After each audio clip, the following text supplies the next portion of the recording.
വടക്കൻ വീട് തറവാട്. ആ തറവാട്ടിലേക്ക് ഒരു സിവിക് കടന്നു വരുന്നു. അതിന് പിന്നാലെ ഒരു land cruiser, Volvo XC90, Toyota corolla Altis, the legendary Innova, Tata safari. First സീനിൽ തന്നെ ഇത്രയും കാഴ്സ് കാണാൻ കിട്ടിയല്ലേ? ഇനി എന്തൊക്കെ കാണാൻ കിടക്കുന്നു? മലയാളം സിനിമയിൽ ഏറ്റവും കൂടുതൽ കാർസ് ഫ്ലെക്സ് ചെയ്ത സിനിമ ഏതാന്ന് ചോദിച്ചു കഴിഞ്ഞാൽ കുറേ പേര് പറയും അത് പണിയാണ്, കുറേ പേര് പറയും അത് മാർക്കോ ആണ്. എൻ്റെ അറിവിൽ അത് ഈ ഒരു സിനിമയാണ്. Welcome to the third episode of cars and bike collection from movies and series. നമ്മൾ ആദ്യം കാണാൻ പോകുന്നത് കൊച്ചുകുഞ്ഞിന്റെ വീട്ടിന്റെ ശത്രുക്കളുടെ കാർ കളക്ഷനാണ്. വീഡിയോയുടെ ഇൻട്രോയിൽ തന്നെ വടക്കം വീട്ടിലെ ഒരു 6 വണ്ടികൾ നമ്മൾ ഓൾറെഡി കണ്ടു കഴിഞ്ഞു. അവിടെ കുറച്ച് വണ്ടികൾ വേറെയും കിടപ്പുണ്ട്. Volkswagen Passat, Lexus LX 470, Mercedes Benz E-Class, പിന്നെ ഒരു ബ്ലാക്ക് മെർസിഡീസ്, മാരുതി സുസുക്കിയുടെ സെൻ, വലിയമാവന്റെ ബെൻസ് W110, എന്തിനു പറയുന്ന ഒരു മൊത്തം ടാറ്റയുടെ ഷോറൂം വരെ ഇവരുടെ കയ്യിലുണ്ട്. ഇനി നമുക്ക് കൊച്ചുകുഞ്ഞിന്റെ നാട്ടിലെ ശത്രുക്കളുടെ കാർ കളക്ഷൻ ഒന്ന് കണ്ടാലോ. പാപ്പിയുടെ കയ്യിലുണ്ട് കേട്ടോ Volkswagen Passat. കയ്യും കാലും വെട്ടി രോമം പഠിക്കും അല്ലടാ, എങ്കി വെട്ടി വടിക്കടാ കഴിവറട മോനെ. ഈ കാലയിൽ ഒരു രോമം നിങ്ങൾ കണ്ടുപിടിച്ച് തരുവാണെങ്കിൽ നിങ്ങൾക്ക് ഞാനൊരു ഹോട്ട് വീൽസ് ഫ്രീ ആയിട്ട്. ആ കാല് വെച്ചേക്കുന്ന വണ്ടിയാണ് സ്കോഡ ഒക്ടാവിയ. പുള്ളിയുടെ ഒരു ഇടുക്കി ഈ ഗ്ലാസ് ചന്നം പിന്നം പൊട്ടുന്ന വണ്ടിയാണ് ടൊയോട്ടോ കോളിസ്. ചേച്ചി പിന്നെ എനിക്ക് മാത്രമല്ല ഇവിടെ നിൽക്കുന്ന എല്ലാവർക്കും ഉണ്ട് അടിയാധാരം. ലെവൽ ബേസിന്റെ സൈഡിൽ കൂടെ നടന്നു പോയ കൊച്ചുകുഞ്ഞിനെ പിടിച്ചൊരു കാറിന്റെ അകത്ത് കയറ്റുന്നുണ്ട്. ആ കാറിന്റെ അകത്ത് ആരാണ് എന്ന് മനസ്സിലാക്കാൻ വേണ്ടി ആ കാറിന് റൂഫ് തുറക്കേണ്ടി വന്നു. അത് മറ്റാരുമല്ല, നീയായിരുന്നു. നമ്മളിപ്പം കാണാൻ പോകുന്നത് കൊച്ചുകുഞ്ഞിന്റെ കാമുകിയുടെ കാർ കളക്ഷനാണ്. വാണനിരീക്ഷണമാണല്ലോ കൊച്ചുമകളുടെ ജോലി. ലെക്സസ് XC 430 കൺവേർട്ടബിൾ ആണ്. പിന്നെ കാറ്റിനെ ഗതി പഠിക്കാൻ വേണ്ടി കോയമ്പത്തൂരിൽ വരുന്ന ഒരു കാറുണ്ട്, Audi A4 സെഡാൻ. ലോക്കപ്പിൽ കിടക്കുന്ന കൊച്ചുകുഞ്ഞിനെ രക്ഷിക്കാൻ വേണ്ടി ഒരു ഫോർഡ് എൻഡവറിലാണ് പുള്ളിക്കാരന്റെ വക്കീൽ വരുന്നത്. ഈ വരുന്നതാരാ? സുപ്രീം കോർട്ടിലെ അഡ്വക്കേറ്റ് ആനന്ദ് ശർമ്മ. ആനന്ദ് ശർമ്മയെ അവസാനമായിട്ട് നമ്മൾ ഈ സിനിമയെ കാണുന്നത് ഒരു ഹോണ്ട CR-V. അതിനുശേഷം എന്ത് സംഭവിച്ചെന്ന് വെച്ചാൽ ഇതേ കൈകൊണ്ട് എനിക്ക് തന്നതാ, ഇത് തിരിച്ചു കൊടുക്കാൻ നല്ലത് ശർമാജി തന്നെയാണെന്ന് എനിക്ക് തോന്നി. A few moments later.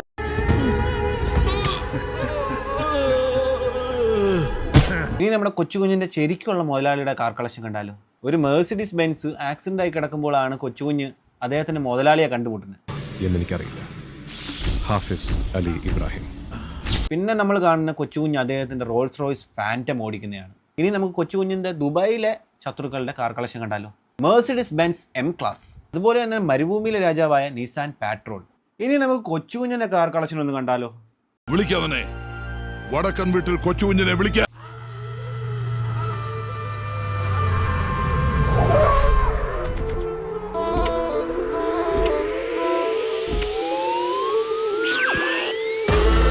കൊച്ചുകുഞ്ഞ് നാട്ടിൽ നിൽക്കുമ്പോൾ യൂസ് ചെയ്യുന്ന ഒരു ജീപ്പ് ഉണ്ട്, മഹേന്ദ്ര CJ3B. ഇതേ സെയിം ജീപ്പ് കൊച്ചുകുഞ്ഞിന്റെ അച്ഛന്റെ അമ്മയുടെ ഫ്ലാഷ് ബാക്ക് കാണിക്കും. ആ ജീപ്പ് വടക്കൻ വീടിന്റെ ഫ്രണ്ടിൽ കിടക്കുന്ന കാണാം. ഇയാളെ ഞാൻ എവിടെയോ കണ്ടിട്ടുണ്ടല്ലോ. ഡബിള്. എനിക്ക് തോന്നുന്നു കൊച്ചുകുഞ്ഞ് വലുതായ ശേഷം ഇതേ ജീപ്പ് എടുത്തിട്ട് മോഡിഫൈ ചെയ്തിട്ടാണ് നാട്ടിൽ കൊണ്ടു കിടക്കുന്നത്. First generation range rover sport, അതിന്റെ പിന്നാലെ ഒരു പജീറോ SFX. ഒരു പാണ്ടിലോറിക്ക് അടിയിൽ വരെ കാമുകിയുടെ കാറിൽ പോകുന്ന കൊച്ചുകുഞ്ഞ് നേരെ ഒരു പാട്ടിലേക്കാണ് പോകുന്നത്. അവിടെ നമ്മൾ കാണുന്ന കൊച്ചുകുഞ്ഞ് ഒരു ഫെറാറി F430 ഓടിച്ചോണ്ട് വരുന്നതാണ്. ഒരു E60 അല്ലേ ആ പോയത്. കൊച്ചുകുഞ്ഞിനൊരു യാച്ചും ഒക്കെ ഉണ്ട് കേട്ടോ. അത്രയും കോടീശ്വരനാണോ? കാഴ്സും ഹെലികോപ്റ്ററും യാച്ചും മാത്രമല്ല, കൊച്ചുകുഞ്ഞിന്റെ കയ്യിൽ ഹാർലി ഡേവിഡ്സന്റെ ഒരു ബൈക്കും ഉണ്ട്. ഓണർ ആരാണെന്നെങ്കിലും பாத்தீங்களா நம்ம தலைவரோட டைமிங்க சொல்லி முடிக்கிறதுக்குள்ள கொச்சுகுഞ്ഞு வர்ற அந்த வண்டி பேரு Lexus LX 470. അല്ല ഞാൻ ചോദിക്കടാ, കൊച്ചിയർക്ക് ഇൻട്രോ കൊടുക്കാൻ വേണ്ടിയായിരുന്നു ഇയാൾ വെയിറ്റ് ചെയ്തോണ്ടിരുന്നത് ഇത്രയും നേരം? தலைவரே உங்களை பாக்குறதுக்கு வெளியூர்ல இருந்து ஒரு அம்மா வந்திருக்காங்க. വെളിയൂര് നമ്മയോ? അതാരടാ? കുരിശുപള്ളി മാതാവേ. അദ്ദേഹം അവിടെ ഒരു ഫ്ലാഷ് ബാക്ക് പറയാണ് എങ്ങനെയാണ് അവൻ റിച്ച് ആയത്. കാളവണ്ടി അല്ലടി, കള്ളവണ്ടി. അദ്ദേഹം ഒരു കാളവണ്ടി കയറിയിട്ട് എങ്ങനെയൊക്കെയോ ദുബായിലെത്തി. അവിടെ ഒരു മിസ്തുബൂഷി L200 പിക്കപ്പ് ട്രക്കാരന് പുള്ളിക്കാരൻ ഓടിച്ചോണ്ടിരുന്നത്. കൊച്ചുകുഞ്ഞിന്റെ മുതലാളിയെ രക്ഷിച്ച ശേഷം ഒരു കാശുകാരനായിട്ട് മാറി. ഇപ്പൊ അവൻ ഓടിക്കുന്ന ഒരു ടൊയോട്ടോ FJ ക്രൂയിസറാണ്. ഇപ്പൊ ഒരു ട്രാൻസിഷൻ കാണാം കേട്ടോ. One of the best transition in Malayalam cinema. ഈ സീനൊന്ന് ശ്രദ്ധിച്ചു നോക്കണേ. ഈ കാണുന്ന ദുബായിലെ ഒരു എയർ ആംബുലൻസ് ആണ്. അത് ലാൻഡ് ചെയ്ത ശേഷം അതിൻ്റെ മോഡൽ തന്നെ അങ്ങ് മാറുകയാണ്. നമ്മളൊക്കെ മണ്ടന്മാരല്ലേ, നമ്മളിതൊക്കെ അങ്ങ് വിശ്വസിക്കുമല്ലോ.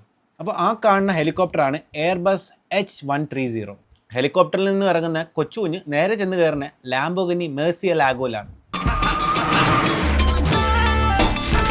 ദുബായിലെത്തി കഴിഞ്ഞാൽ കൊച്ചുകുഞ്ഞിനെ വിളിക്കുന്ന ഭായ് എന്നാണ്. എന്നാൽ തമിഴ്നാട്ടിൽ അത് തലൈവറാണ്. കേരളത്തിൽ ലോകപഴ. അടുത്തതായിട്ട് മരുഭൂമിയിൽ അടിയുണ്ടാക്കാൻ വേണ്ടി അദ്ദേഹം വരുന്നത് ഹമ്മറിലാണ്. Hummer S2.